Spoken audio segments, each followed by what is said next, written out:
Hey everyone, it's Carissa at Sprinkled with Glitter. Long time no see. I know it's been a little while, but I am back with a very special Essentials by Ellen release, and I have the whole release to show you as well as a couple of projects to share with you today. So here is the entire release. This release was designed by Brandy. There's a couple new leading ladies and some standalone dies that I really think you're gonna love. So I'm gonna walk you through these very quickly. I'm gonna try not to take up too much time because I have a couple of cards I wanna show you. Now, first up, we have Holiday Shopper Lady, and I love her because the leading lady herself is not super holiday. It's really her accessories, so you can use her year round. Next up is Bookworm Lady, and she is so cute with her cup of tea and all of her books surrounding her. And then we have the Ugly Sweater accessories. Now, these are sized perfectly to work in conjunction with Holiday Shopper Lady. You can stamp these as images on her sweater, or you can use them on their own. All of those stamp sets have coordinating dies, but here's a look at the standalone dies. First, we have the Winter Window die set. I'm going to be using that in one of the projects today, as well as the Snowfall backdrop die. Now, let me tell you something about this Snowfall backdrop. It is 6 by 6, so you can use it either in portrait style cards or landscape style cards. I know the idea of a Snowfall backdrop cover die is not new, but this 6 by 6 size is something that nobody else offers, and I love the versatility of it. So I'm starting out with all of my leading lady images on my Misty stamping tool. I'm stamping them in some Gina K amalgam ink onto some Nina Solar White 110-pound cardstock. And through the magic of television, I am going to color these super quickly. I actually took them to my son's water polo tournament and colored there, so I don't have the coloring to show you, but we're going to put a couple cards together using these ladies. And this is a look at the color palette that I was using. I have some Catherine Pooler inks along with the coordinating Copic markers that I kind of matched up myself. Once all of these images were colored, I went ahead and aligned the coordinating dies. I held them in place with some delicate surface painter's tape, and I'm going to run them through my Gemini Junior to die cut them. I have some shiny brand new cutting plates for these projects today. And I'm going to keep the dies in place on that paper. Since I stamped everything with my Misty, all of my images are in the same place from paper to paper. So I'm going to leave the dies in place, line that up over my next set of images, and then die cut those. Now here are all of my images die cut. I love die cut images. I wish I could just have pre-colored die cut images on hand all the time. By the way, these little mini trays, I feel like some of you are going to ask, they are from a store called Daiso. I had never heard of it. I went while I was in the Bay Area, and I'm not sure that you can find anything like it online. But I have them in my craft room. They're great to use. If you have a Daiso near you, I would totally go get some of these. So I'm going to stamp this bold diagonal stripes background stamp from My Favorite Things onto some coordinating cardstocks. They coordinate with that color palette that I had put together. This is a rubber cling mount stamp. So in order to use this in the Misty, I had to remove the black foam part from the Misty, and that gives me the depth I need in order to use a rubber cling mount stamp inside of the Misty.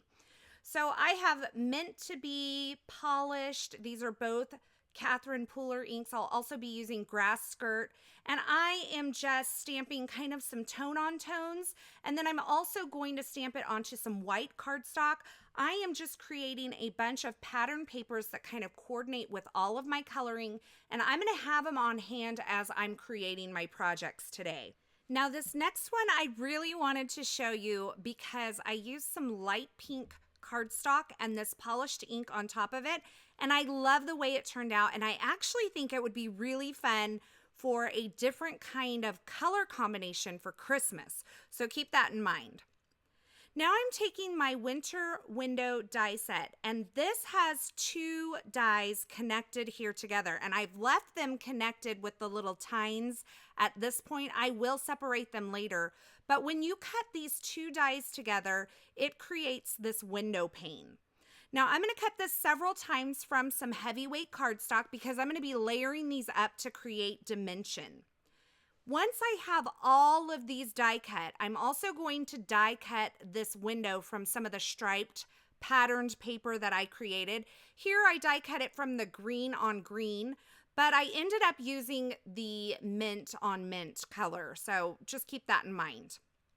Now, once I've die cut those, I'm going to go ahead and separate these. And it doesn't hurt to separate them because you can always die cut them back together again and hold them in place with some painter's tape. And I actually did that after I separated them. But the cool thing about it is if you just use the inner portion, it doesn't cut the outer rectangle. It just cuts the little panes there. And you can use that on your card front like I've done here. Now, my idea is to kind of have this snow blizzard outside, and then when you open the card, you see the leading lady and a Christmas scene inside. Now, for the snow portion on the outside of the card, I'm going to die cut this vellum using the Snowfall backdrop. Love this backdrop. And you know what? Another thing I like about this backdrop or this cover plate is that there's no outer cutting edge. Sometimes I don't want the outer cutting edge to cut my cardstock, so this allows you to just cut it down with your trimmer. Now I have that Snowfall backdrop on the vellum.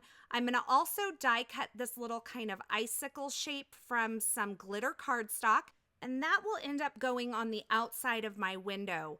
That icicle shape, by the way, is a part of the winter window standalone die set. And I decided it needed just a slight bit of color, so I took a Copic marker and I used the chisel end to add just a little bit of aqua color to that. So now I have all of my windows here. I am going to start stacking them up to create dimension. You could also use foam adhesive for this, but I thought this would give it a nice sturdy appearance. So I am using my Zig 2-way glue pen and I'm adding glue to each window and I'm stacking this up. And I think I did this maybe 4 or 5 times. And I finished off the stack with the mint on mint striped paper that I die cut. Now at this point, I thought I was going to have that snow just in the window. So I took that Snowfall backdrop vellum that I had created and I cut it using the outer portion of this winter window die, which is the plain rectangle. I totally changed my mind, which I do all the time, by the way. So just ignore that. I didn't like how much it occluded my lady in the window. So I'm going to recreate that Snowfall backdrop. This time I'm cutting it with just those 4 little panels out of it. So you can see that there. I didn't use the outer portion of the window die. And then I am going to lay it onto the Snowfall backdrop and I'm going to run that through my die cut machine again. And this will allow me to kind of sandwich this between the card base and that stacked up window that I created and kind of keep it in place in that. So I'm going to add some liquid adhesive around this window here. And then I'm going to add my vellum piece. And this is just going to be adhered using this liquid adhesive that I've put around the window. Now, once I have that onto my card front, I am going to take the window that I've stacked up and I'm going to adhere that with the liquid glue as well. And I ended up liking this effect better. I think the snow in the window is a lot of fun, but you couldn't see the lady very well. Now that pattern paper that I created, I die cut an oval and then I trimmed off part of that oval. And this is going to create the illusion of a area rug inside of the house. So you're going to see the inside of the house when you open this card. And I'm just kind of figuring things out. I went through a lot of different ideas. You can see I created a little wreath there using a couple of circle dies. I didn't end up using that. I am going to put her Santa hat on her using some tape runner adhesive, and it is hidden by the window. So this could be a winter card, and then you open it up and it's all kinds of Christmas. I think that's a fun idea. Now this little dog is from the Leading Lady Dog Lady stamp set. I put the little antlers on it. Those are from the Ugly Sweater Accessories stamp set. And I put that little dog on the area rug. Now, it was at this point that I realized I wanted something that kind of resembled a Christmas tree over on this right side of the card. So I took everything off and I'm using this abstract paint stroke stamp from the Essentials by Ellen line and some Catherine Pooler Meant to Be ink. and I am just stamping it at an angle along the edge. And you'll see as I build this up that it really is going to kind of create this almost like blurred backdrop of a Christmas tree. So once again, I just adhered everything on the inside of my card using tape runner adhesive right where it was before. And I finished off my little dog with some Tonic Nuvo drops on the nose. I put a little red nose on him. I think that is so much fun. But this completes my first card today. And I love the surprise scene that's on the inside of the card. I think it's just a fun and different way to kind of scene build on your card. Now for my second card, I'm going to use the Holiday Shopper Lady once again. And I'm using some of that striped paper that I created at the beginning along with some plain green cardstock. And I thought it would be fun to have this lady look like she was out Christmas shopping, doing all the things that she needed to do. Maybe she's a little overwhelmed. She's got wrapping paper by her. She's got her cell phone and her list and this huge stack of presents. I thought that would be so much fun. And so what I did was I picked out the presents that I wanted to use and I cut a strip of foam adhesive and I'm just lining those presents up. I'm kind of stacking them up on that foam adhesive so then I can move this around as one solid piece on my project and I don't have to kind of keep rearranging these. Now, if you don't want it on foam adhesive, you could also do this on a piece of cardstock. You could just cut down a thin strip of cardstock and adhere your presents to those. Now, I decided this card needed to be much taller and skinnier, so I am cutting my cardstock down to 8 inches by 11 inches, and I'm scoring it at 4 inches. Now, this was a little too long and skinny, so I took it back over to my trimmer, and I trimmed it down to 7.5. So my finished card size is 7.5 by 4 inches. This gives me a long, tall, skinny card, and it will fit in a business type envelope.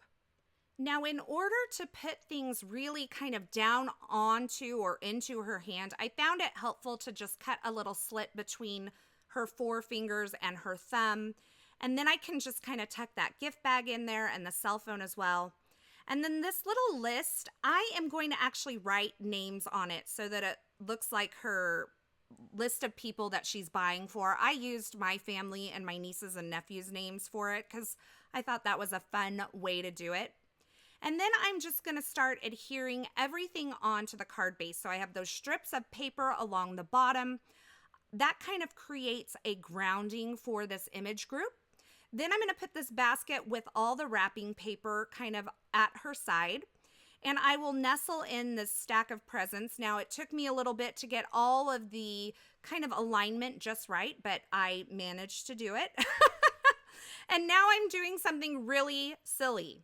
I am stamping the ho ho ho from the Ugly Sweater Accessories onto her sweater after I've done all of this work. I do not recommend this. I do not recommend a lot of the things that I do, but a lot of times I'm not thinking far enough ahead to make these decisions in a wise manner. So just kind of think ahead and save yourself. Now, it all turned out okay, so that was fine, but just saying. Now, I did add some white pen detail to some of the presents and the wrapping paper, and now I'm adding some liquid applique to the brim and the ball on her little pink Santa hat there. I allowed that to dry. It says to allow it to dry overnight, and now I'm taking my heat tool to it. This is so cool. It puffs up. It's perfect for snow or like the fur on these little Santa hats, and it gives so much dimension. So here's a look at the cards that I created today. The first one featuring that snowfall backdrop and that winter window along with my holiday shopper lady. I love this surprise scene card. I think it's something a little different than what I normally do and kind of unexpected for the recipient as well. And then I have my holiday shopper lady with all of her ginormous stacks of presents. I think that is so much fun as well. I will have images of more projects that I created using this new Essentials by Ellen October 2018 release over on my blog. So be sure to go over and check that out. I have a really cool card that I created using all of those tiny stamps from the Ugly Sweater Accessories. It is like the my favorite one that I created, and I'm planning on sharing it here on YouTube as well. But if you want a sneak peek at that, go ahead and head on over to my blog and I'll have some images of that. As always, I will have links to the featured products in the description at YouTube, but head on over to my blog. Over there, I'll have more still shots, more information, and a complete list of supplies, as well as some images of other cards that I created using this new release from the Essentials by Ellen line. I hope you enjoyed these projects. If you did, be sure to give this video a thumbs up and don't forget to subscribe to my YouTube channel so you won't miss any of my card making and paper crafting video tutorials. Thanks for hanging out with me. Thanks for watching. And until next time, I hope you have a fabulous day.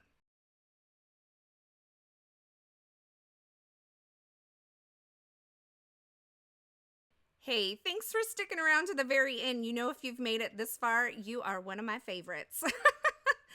If you want to subscribe to my YouTube channel, go ahead and click the button on the left side of the screen. And here's a couple more video tutorials I thought you might enjoy.